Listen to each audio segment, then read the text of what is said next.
Buonasera a tutti e bentornati a GED nella sezione Medio Oriente.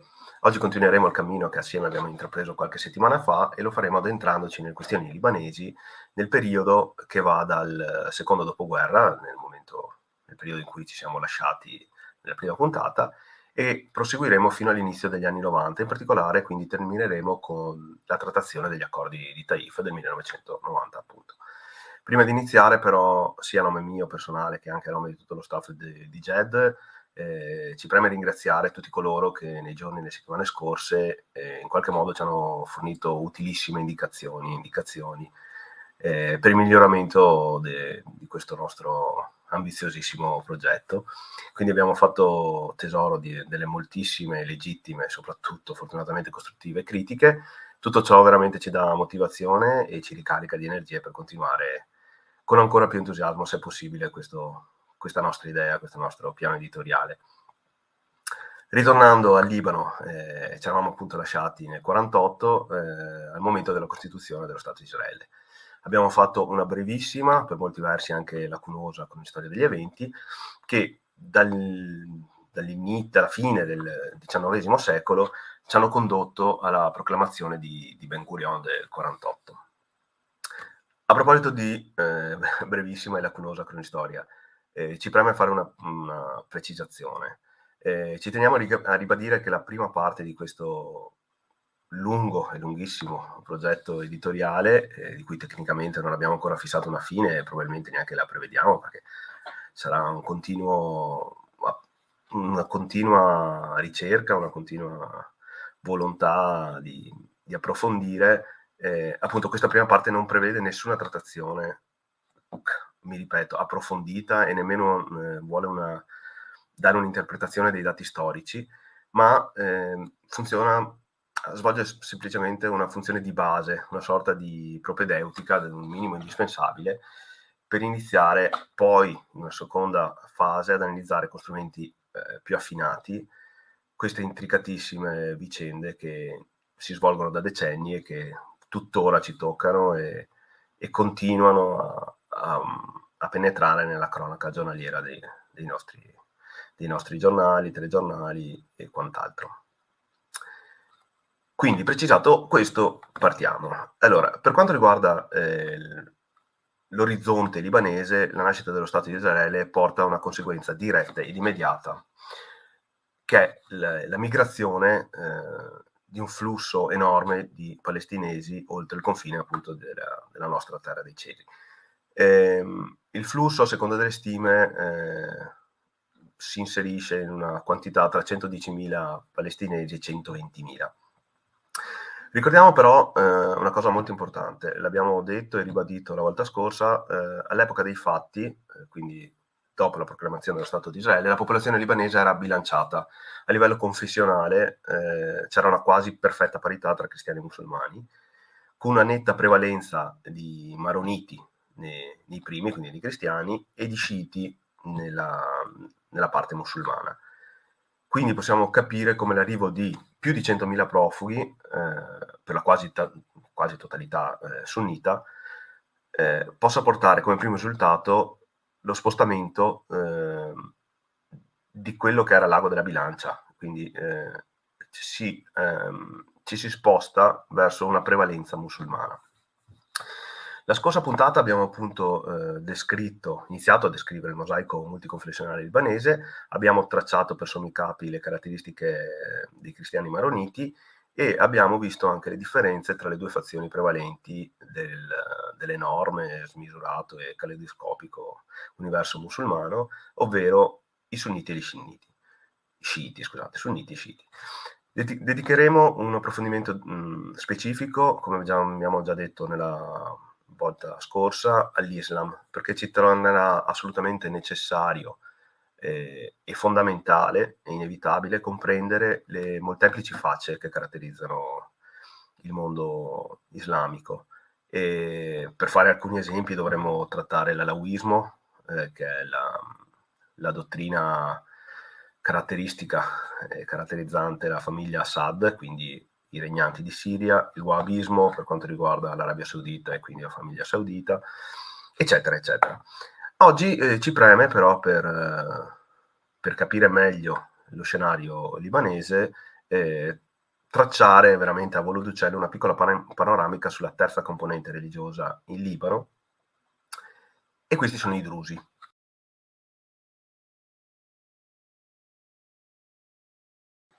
I drusi sono una delle minoranze più consistenti in Medio Oriente, sono circa 1 milione di fedeli con comunità diffuse in Siria, in Libano, Israele e Giordania principalmente, anche se ai giorni nostri esistono delle comunità anche in Canada, nel Sud America, quindi Brasile, Messico e Argentina principalmente, Australia e anche negli Stati Uniti. Etnicamente sono arabi e parlano arabo. A livello di culto sono monoteisti e la loro dottrina è di natura sincretica, nel senso che ingloba elementi sia dall'islamismo, dal cristianesimo, dall'ebraismo, ma ritroviamo anche molti elementi e molte influenze sia dalla filosofia greca che dall'induismo. Sono considerati eretici dall'Islam, hanno alle spalle una lunga storia di persecuzioni e tentativi di conversione forzata.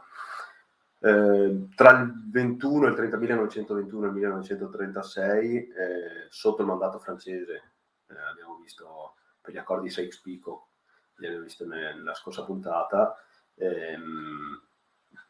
proclamarono uno stato indipendente, il Gebel druso, che vedete qui in cartina, che però comunque venne poi incorporato nella Siria. Una particolarità contraddistingue in modo evidente la dottrina drusa, quello che loro chiamano al-Dawa, cioè la chiamata, viene ritenuto come una chiamata generale, okay, di tutto coloro i quali credevano nella nuova fede. Ciò significa che non è possibile in nessuna maniera convertirsi al drusismo. E quindi il drusismo, per quanto riguarda l'attualità, è una religione per cui potremmo definirla chiusa. E la cosa incredibile è che lo è dall'XI secolo. E infatti tutt'oggi un uomo druso non può sposare una donna non drusa e viceversa. Il motivo principale risiede nel fatto che, appunto, non esistendo la possibilità di conversione, la qualifica di druso può avvenire solamente in linea di sangue, quindi trasmessa solo ai figli da 2 genitori drusi. Prendono il loro nome da Mohammed ibn Ismail Nashtakin ad-Darazi, spero di averlo pronunciato in maniera corretta, nato nell'area geografica attuale dell'Uzbekistan e morto tra il 1019 e il 1020. Come si intuisce dal nome Ismail, fu un predicatore della setta ismailita. A livello dottrinale credono nell'esistenza di un principio divino, cioè di un creatore di tutte le cose, e qui in effetti riaffiorano anche elementi platonici, un'idea molto simile al demiurgo.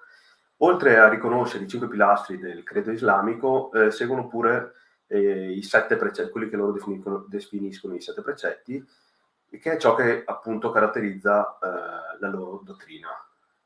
I 7 precetti, brevemente, sono la verità della parola, la protezione e il mutuo soccorso tra i fratelli intesi fratelli nella fede, la rinuncia totale ad altri culti eretici o a false credenze, il ripudio del diavolo e quindi di tutto ciò che rappresenta le forze del male, la confessione dell'unità divina, la quiescenza di fronte all'azione divina qualunque essa sia e la totale sottomissione alla volontà di Dio.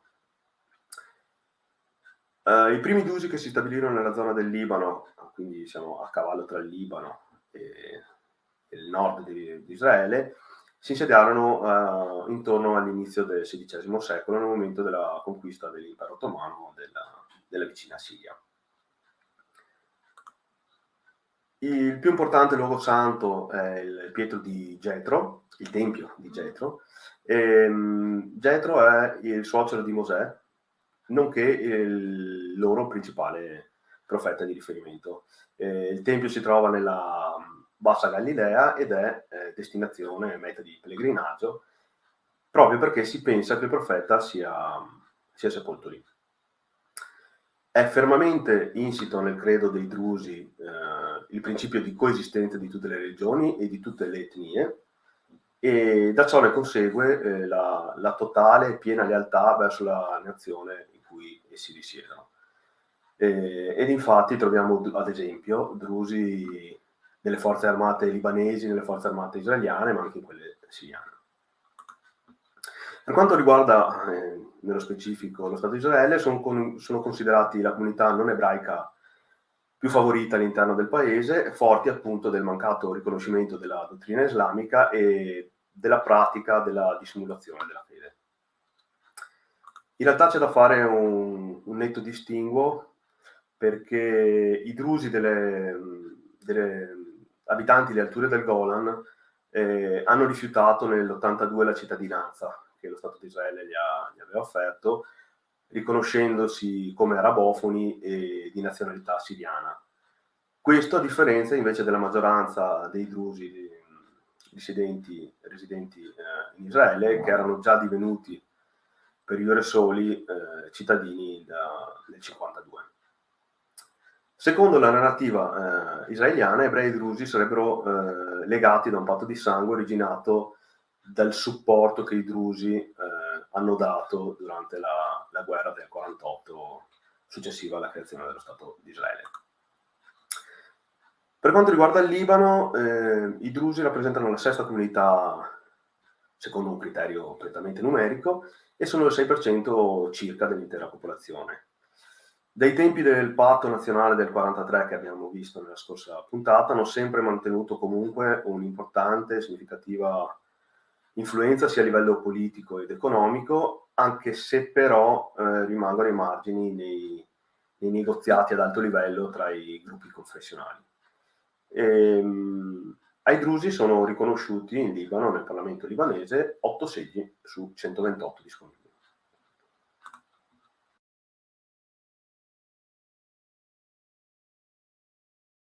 Bene, descritto quindi per sommi capi anche questa minoritaria ma sicuramente fondamentale componente della miscela etnico e religiosa di questa zona del Levante, riprendiamo da dove ci eravamo lasciati con la ricostruzione delle vicende storiche del Libano.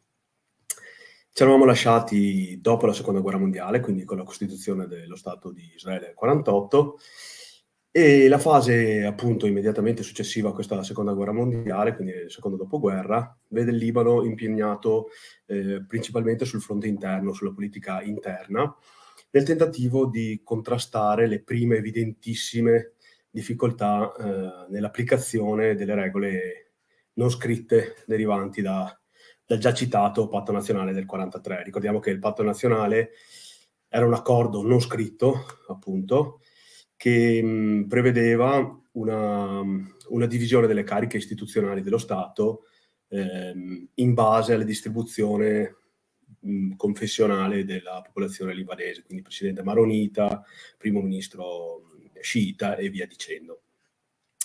Proprio la difficoltà di applicazione di queste norme, cioè proprio nella difficoltà di applicazione sta la principale causa di una quasi inesistente traiettoria di politica estera.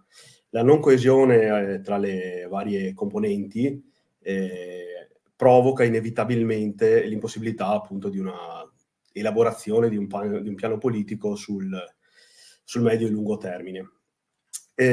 Sono gli anni della presidenza di Al-Khoury, Bishara Al-Khoury, vedete qui in foto, il primo presidente maronita, e sono gli anni anche che vedono sulla scena i partiti di lunga data, e quindi rodati come il Blocco Nazionale Libanese, ma anche nuovi partiti in forte ascesa come il Partito Popolare Siriano di Libano.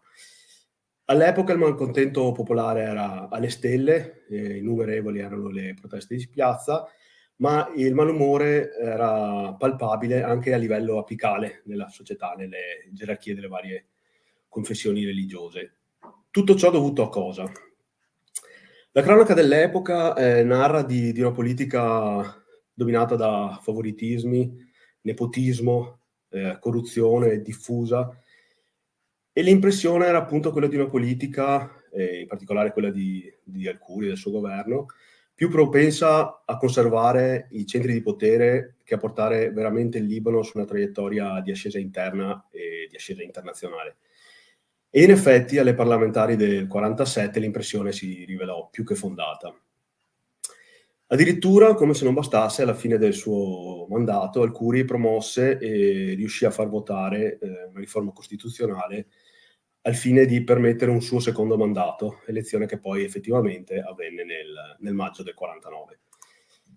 Le prime crepe sulla tenuta interna di una tale varietà di posizioni e confessioni come quella libanese dell'epoca si fecero assolutamente evidenti e palesi nel marzo e nel luglio, cioè nel periodo tra il marzo e il luglio del 49, quando, quasi sicuramente ispirato dal recentissimo golpe siriano del marzo precedente, Atur Sadeh, fondatore, che qui vedete in foto, fondatore del Partito Sociale Nazionalista Siriano, tenta la presa del potere con un colpo di Stato. Fallisce nella sua intenzione, viene processato, condannato e giustiziato nel giro di 24 ore.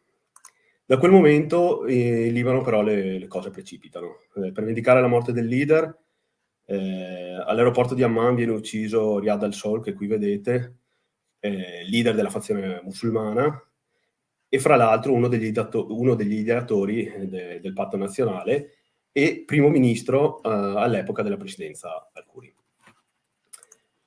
Anche dalla parte cristiana maronita il malcontento era alle stelle all'epoca. Il sentore di un possibile terzo mandato di Al-Khoury fece in modo che le forze di opposizioni in qualche modo contrastassero questa idea, questo progetto del presidente, e riescono manu militari a deporre l'ormai ex presidente Al-Khoury e indire nuove elezioni. Il 23 settembre del 52 viene eletto Chamoun, che qui vedete in foto. Con Chamoun si apre una fase politica tutta nuova per il Libano, complice anche il mutare della situazione internazionale. Siamo nei primi periodi di tensione dovuti alla guerra fredda tra i due blocchi, quindi il blocco occidentale e il patto di Varsavia. Nasser sale al potere in Egitto, viene inaugurata la dottrina Eisenhower, nasce l'asse dei paesi non allineati, e quindi ci sono un sacco di scenari che si aprono complessivamente a livello planetario, e quindi tutta la politica di Chamoun si deve interfacciare e verrà in qualche modo, direttamente o indirettamente, influenzata da tutti questi eventi. Ma cerchiamo di procedere per ordine. Siria, quindi il fronte siriano. I rapporti con la Siria erano tesi, abbiamo già accennato al golpe del 49, ma la situazione interna era comunque costantemente instabile e continua evoluzione. Abbiamo un nuovo golpe nel 54, c'era un forte risentimento da parte siriano per i vicini musulmani in Libano, che palesavano un tenore di vita nettamente superiore al loro, una mai sopita rivalità col Partito Sociale Nazionale Siriano, di cui abbiamo accennato prima per il suo leader Sadeh, e fra l'altro Partito Nazionale Sociale Siriano, che ha sempre sostenuto il mandato di Chamoun. Insomma, la situazione tra Siria e Libano era, se così possiamo dire, passatemi i termini, tutt'altro che rosa e fiori. Per quanto riguarda il fronte siriano, il fronte egiziano, quindi Egitto, siamo all'epoca del nasserismo. Nasser sale al potere nel 54, emblematica è la posizione storica di Nasser sul fronte anti-occidentale, impone immediatamente al mondo il suo totale ripudio al patto di Baghdad del 55, Ricordiamo il patto di Baghdad, inizialmente tra Turchia e Iraq, poi esteso al Pakistan e l'Iran, era un patto che aveva lo scopo, avallato dagli Stati Uniti, di contrastare qualsivoglia ingerenza sovietica nella regione. Celebre, qui vedete la foto, celebre è il passaggio della nazionalizzazione del canale di Suez con tutta la conseguente crisi internazionale del 56. A questa crisi chiaramente vorremmo e faremo una breve monografia assolutamente necessaria ed inevitabile, già in fase di elaborazione avanzata. È proprio la figura di Nasser, di cui abbiamo appena citato le idee per sommi capi, chiaramente, le idee di politica estera, che il governo, la figura di Nasser rappresenta probabilmente uno dei problemi di politica interna maggiori per il governo di Chamoun. In effetti la fazione sunnita libanese, orfana, abbiamo visto dell'attentato, orfano del suo leader al-Sol, vede nel leader egiziano una figura di riferimento.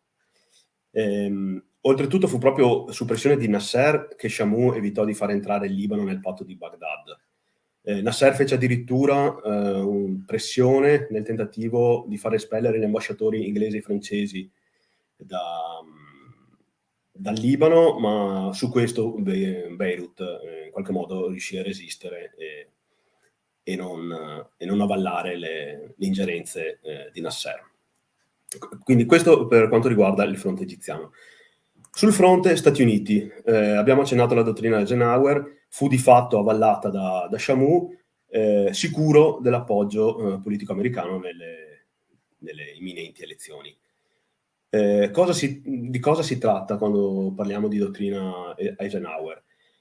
In brevissimo, in poche parole, si trattò di una strategia politico-militare ideata ovviamente dal presidente Eisenhower,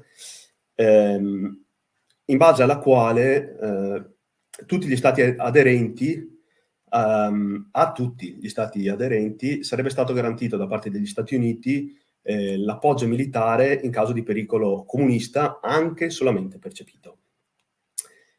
Quindi la non completa adesione alle politiche nasseriane in funzione anti-occidentale.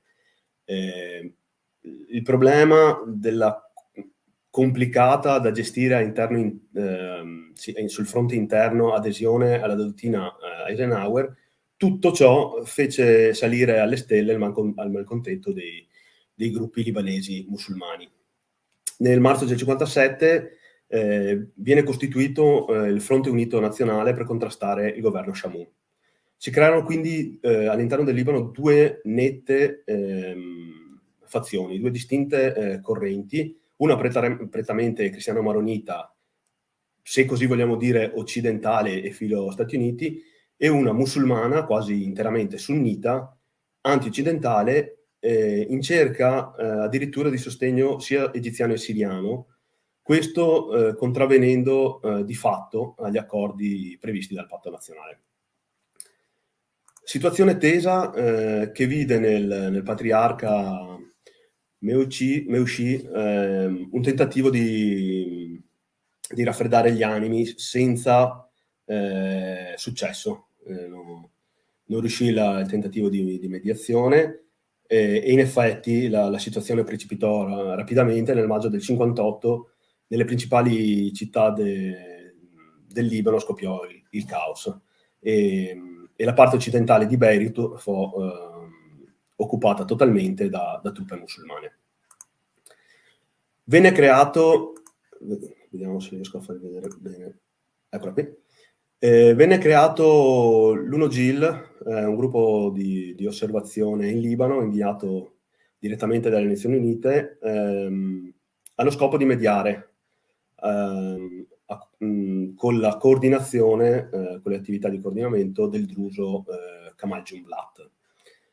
Il 14 luglio, però, sempre del 58, un colpo di Stato in Iraq porta al massacro totale della famiglia Shemita, re compreso. Shamoun, preoccupato, temendo una sorte simile per il Libano, per il suo paese, invoca l'aiuto militare americano. Subito, il giorno dopo, il 15 luglio, scatta l'operazione Blue Bat. 14.000 Marines si insediano a Beirut.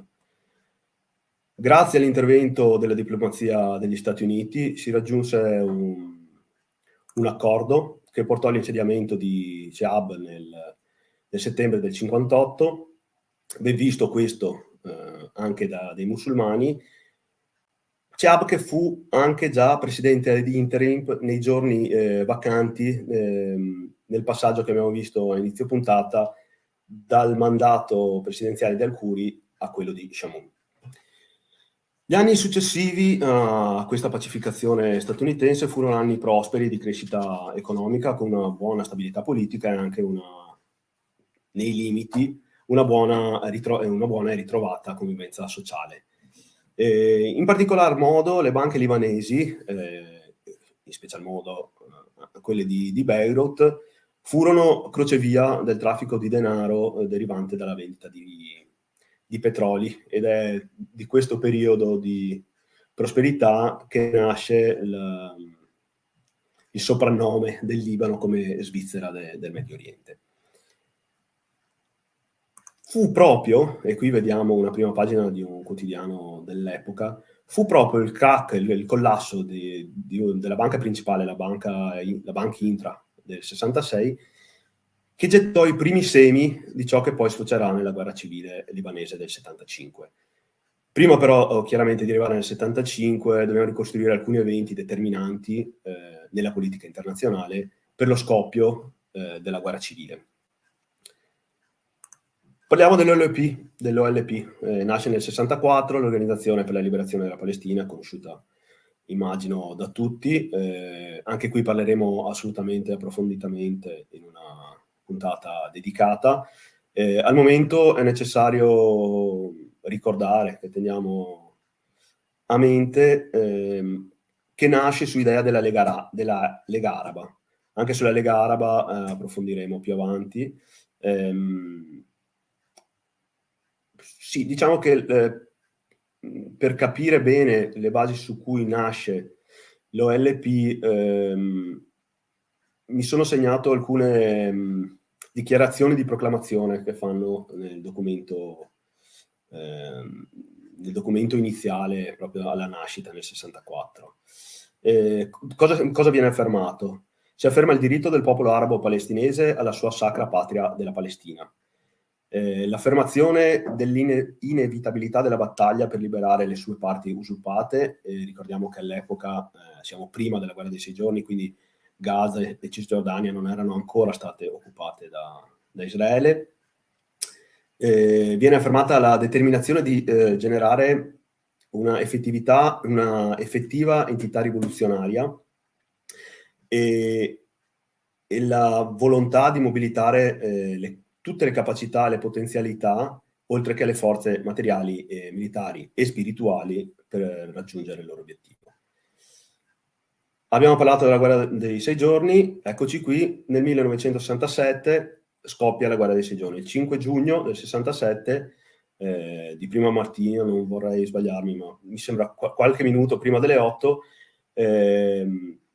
l'aviazione israeliana annienta con una serie di incursioni quasi completamente la forza aerea egiziana di 420 velivoli, ne vengono distrutti completamente, messi fuori uso 286.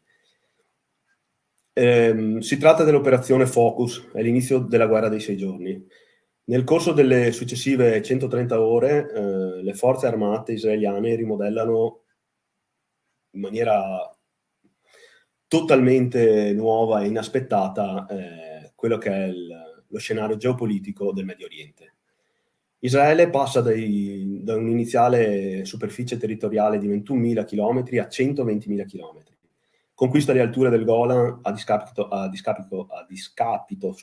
della Siria. L'Egitto perde la striscia di Gaza, che occupava dal 48, e tutta la penisola del Sinai fino al canale di Suez. Viene occupata, come dicevamo prima, la Cisgiordania e viene annessa Gerusalemme. Perché questo conflitto è fondamentale per comprendere lo scenario libanese? Perché dopo la guerra dei 6 giorni si riversano oltre il confine libanese altri 400.000 profughi provenienti chiaramente dai nuovi territori occupati da Israele e in parte dalla Giordania. Ricordiamo che dopo il 48, quindi nella prima guerra arabo-israeliana, già un flusso, a seconda delle stime, compreso tra 110.000 e 120.000 profughi, si era già riversato oltre il confine libanese. Quindi stiamo parlando di 500.000 profughi oltre il confine libanese nel giro di 20 anni, scusate. 1970, stiamo veramente volando sugli eventi, ma tratteremo tutti questi eventi in puntate dedicate. 1970, come ben sapete, Settembre Nero, Giordania. Ci è necessario comprendere che all'epoca dei fatti l'OLP in territorio giordano si presentava come uno Stato nello Stato. Questo per la monarchia di Hussein chiaramente rappresentava una seria e costante minaccia. Gli attacchi verso i territori israeliani da parte delle fazioni palestinesi continuavano a partire anche dal territorio giordano, e tutto ciò totalmente incurante del fatto che le rappresaglie conseguenti israeliane colpivano duramente anche i civili giordani. Ad inizio di settembre, appunto del 70, falliti numerosi tentativi di uccidere il re Hussein, vengono addirittura dirottati degli aerei. A seguito di tutti questi eventi, il re Hussein dichiara la legge marziale e chiede aiuto agli Stati Uniti.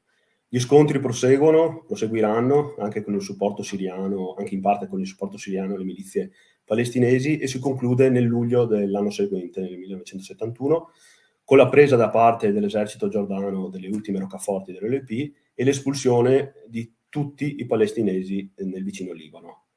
C'è da ricordare che lo scontro, che durò circa 7-8 mesi, lasciò decine di migliaia di vittime a terra.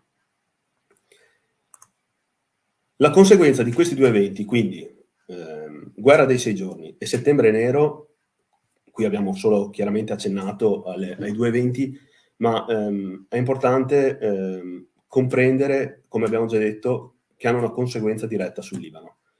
Questa volta, a differenza del 48, la migrazione ben maggiore di palestinesi si aggrava di un fatto, per il Libano chiaramente.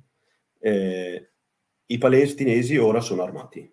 Si tratta di milizie, di profughi politicizzati e non più semplici profughi come nel 48 che semplicemente chiedevano di poter vivere, di avere un luogo dove vivere.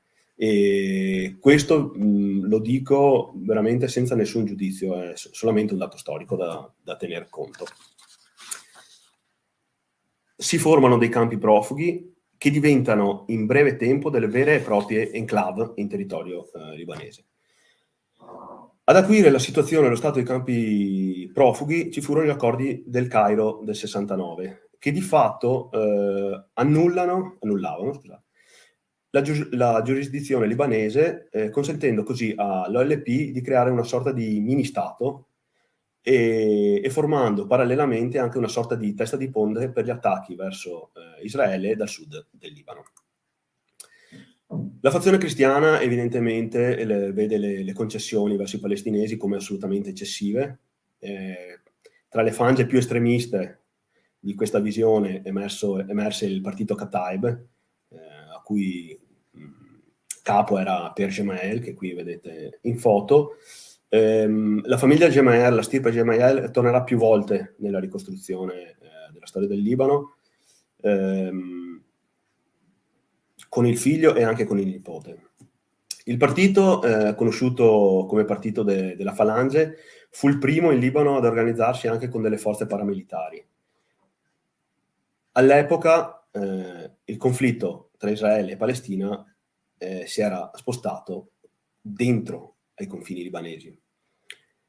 All'epoca dei fatti era molto attivo anche il Movimento Nazionale Libanese, l'MNL, che riuniva tutto il blocco filo palestinese, scusate, capeggiato dal druso Jumblat, tra l'altro leader del Partito Socialista Progressista.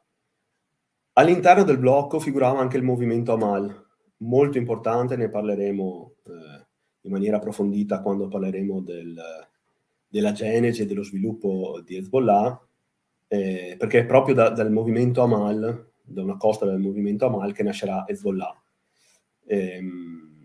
di cui, come mi ripeto, sarà necessario, fondamentale capire l'ideologia, l'aspetto culturale, sociale, assolutamente influente nel panorama del Libano, diciamo da fine degli anni 70.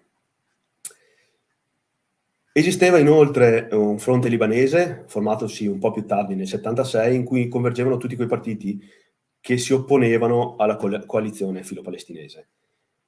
Ecco, in buona sostanza, abbiamo appena finito di descrivere gli attori in gioco nello scenario della guerra civile libanese. Ma quando è che la guerra civile libanese esplode? Quando è che questo, possiamo definirlo, melting pot etnico e religioso perde definitivamente il già suo fragile, come abbiamo visto, equilibrio? Abbiamo detto che il fine principale del partito Kataib e del suo leader Gemayel era quello appunto dell'annullamento degli accordi del Cairo.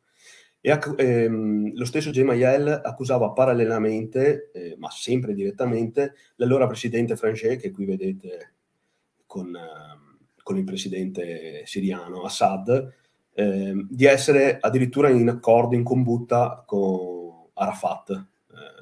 Arafat, a cui mi ripeto, sarò anche pesante, ma è bene essere precisi, perché mi rendo conto che stiamo veramente volando sugli eventi, ma anche su Arafat dedicheremo una monografia. Arafat, che comunque è conosciuto, immagino, da tutti quanti, il leader carismatico e assolutamente emblematico dell'OLP. Ci siamo. Il 13 aprile del 75 in una chiesa libanese si sta svolgendo la funzione nuziale per una delle guardie del corpo di Pierre Gemayel. Nel corso del matrimonio una macchina, presumibilmente con dei palestinesi a bordo, dico presumibilmente citando Mario Villani, nel senso che non sono mai stati catturati, quindi in effetti, a tutti gli effetti non conosciamo chi ci fosse dentro a quella macchina, ma è molto, molto facile, molto presumibile che fossero palestinesi. Quindi sì, da questa macchina sparano sul gruppo dei cristiani, probabilmente riconoscendo Gemayel, e uccidono 4 guardie del corpo. Poche ore dopo, un autobus con famiglie libanesi e palestinesi a bordo cade vittima di un'imboscata rivendicata poi dai falangisti. Muoiono 30 civili, compresi donne e bambini. In poche ore Beirut cade nel caos più totale ed è in fiamme. In pochi giorni gli scontri si allargano anche a Sidone e a Tripoli, e i falangisti iniziano ad accanirsi sui campi di profughi palestinesi e sui ghetti sciiti. In questa prima fase dello scontro troviamo il culmine nella celebre, almeno per gli addetti ai lavori, battaglia degli hotel tra l'ottobre del 75 e il marzo del 76. Si tratta a livello geografico di un piccolo gruppo di hotel sul Mediterraneo, a nord-ovest di Beirut. Questa battaglia vede la sconfitta delle falangi e ha come conseguenze dirette più di 700 vittime, sia tra militari che civili, la divisione di Beirut, l'espulsione del fronte libanese da Beirut ovest e l'allontanamento dei cristiani da Beirut Ovest, ora sotto il controllo del movimento nazionale libanese. Seguirono massacri, fu veramente un periodo terrificante per il Libano. Furono perpetrati massacri da parte dei maroniti delle falange nei confronti dei musulmani, siano essi palestinesi che libanesi. Logica conseguenza di questo fu che l'OLP, inizialmente assolutamente neutrale, si schierò chiaramente al fianco del movimento nazionale libanese,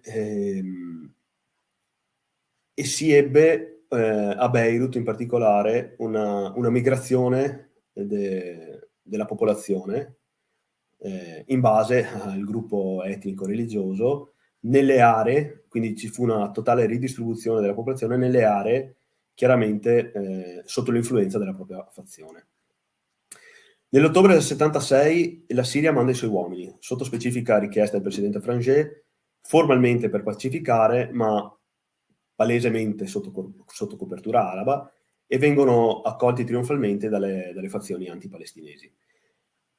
È plausibile pensare che la Siria entri in Libano per rimanerci, come poi in effetti sarà, visto che il ritiro avverrà solo nel 2006. Siria che in effetti occupa immediatamente i 2/3 del territorio, tra cui Tripoli e la Valle del Bekaa, mentre il resto, l'altro terzo, rimane in mano alle milizie cristiane. L'esercito regolare rimane, per così dire, a guardare la situazione, non interviene.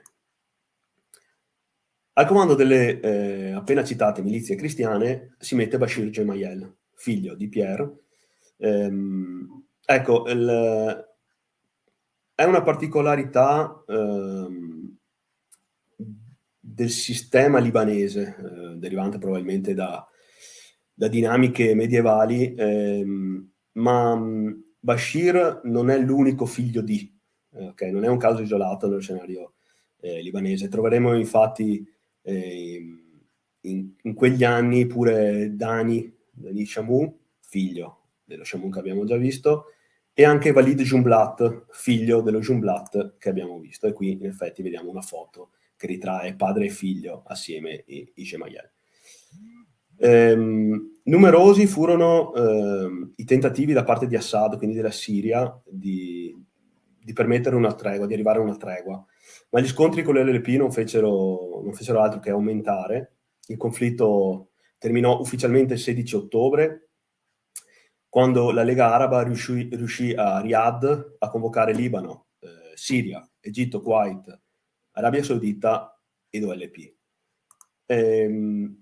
I termini dell'accordo furono chiaramente la tregua, un OLP che riconoscesse, e di fatto lo riconobbe, la sovranità libanese nel sud del paese e a Beirut Ovest, e la creazione dell'ADF, di cui qui vedete la bandiera, una forza araba di dissuasione sotto il comando libanese. Tregua che però durò pochissimo tempo, perché nel 78 la guerra riprese.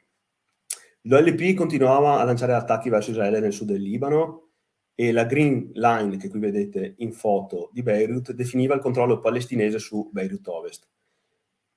L'ADF, con i suoi 40.000 uomini, era di fatto sotto il controllo siriano, come abbiamo detto prima della copertura, abbiamo già accennato alla copertura araba della Siria, e questo complice anche il disinteresse totale del mondo arabo. Arriviamo così, in questa velocissima ricognizione, tutt'altro chiaramente che esaustiva ed esauriente, al 1982, l'anno dell'invasione israeliana nel sud del Libano, la famosa operazione Litani. Ma prima di parlare dell'invasione dobbiamo dire due parole sugli anni immediatamente precedenti. In particolare dobbiamo parlare della battaglia di Zaleh, che si combatté tra il 1980 e l'81. Fu una battaglia che esplose nell'estate dell'80.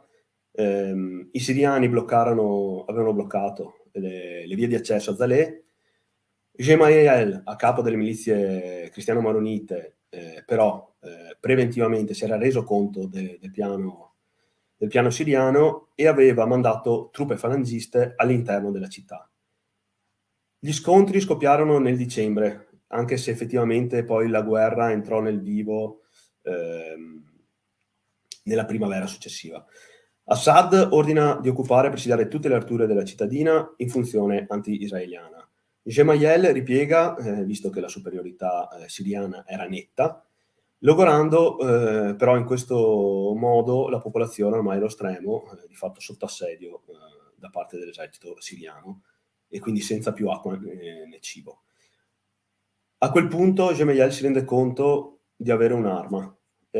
Di fatto fomenta la popolazione e le sue truppe su posizioni nazionaliste e di lotta all'invasore, evitando quindi il ritiro totale delle posizioni e scuotendo gli animi sia della popolazione che delle milizie. Il risultato di questa strenua resistenza all'assedio siriano portò a un accordo tra Gemayel ed Assad, quindi al ritiro delle truppe siriane e al ritiro delle truppe maronite dall'interno della città, anche se in realtà Gemayel non ritirò del tutto le truppe dall'interno della città perché non si fidava ciecamente dell'accordo, in particolare di Assad. Perché è importante questa battaglia? Perché di fatto fu il passo probabilmente il più importante per l'ascesa della personalità di Gemayel, che culminerà poi nella sua elezione nel 1982. Ecco, qui lo vedete in foto. 1982, anno assolutamente orribile, anno devastante per il Libano. Verrà assassinato Bashir Gemayel. Conseguentemente a questo avverrà il tristemente noto massacro dei campi di Sabra, campi profughi di Sabra e Shatila. Ci sarà l'invasione israeliana, ma di tutto questo dovremo parlare nella prossima puntata, anche perché si inserisce proprio in quest'anni la nascita di uno degli attori protagonisti del panorama libanese, come abbiamo già detto poco fa, ovvero di Hezbollah, del partito di Dio. Vedremo infatti in Libano l'arrivo dell'imam Musa Sadr, la creazione del partito Al-Dawa in Iraq, la rivoluzione islamica, l'ascesa di Khomeini, quindi dovremo trattare necessariamente anche la figura assolutamente fondamentale del teologo giurista del mondo musulmano. Ecco, quindi io direi che per questa puntata ci fermiamo qui, anche se inizialmente l'idea era di arrivare fino agli anni 90, quindi agli accordi di Taif, ma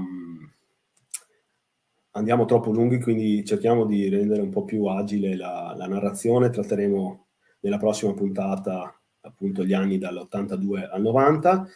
Niente, non mi resta che ringraziarvi per l'attenzione. Vi ricordo che potete trovare i contenuti di GED, oltre che in formato video qui su YouTube, anche sotto forma di podcast, sia sulla piattaforma Spotify che Spreaker. Abbiamo un canale Telegram in cui postiamo sia i nostri contenuti, ma anche delle analisi, degli articoli provenienti dalle più svariate fonti. Siamo presenti su Twitter e anche su Facebook. Niente, io ho finito, ringrazio per l'attenzione, ci vedremo prossimamente nelle prossime puntate, nelle prossime settimane, scusate, con la terza puntata. Tutti i link li trovate nella descrizione e niente, vi auguro buona serata e alla prossima.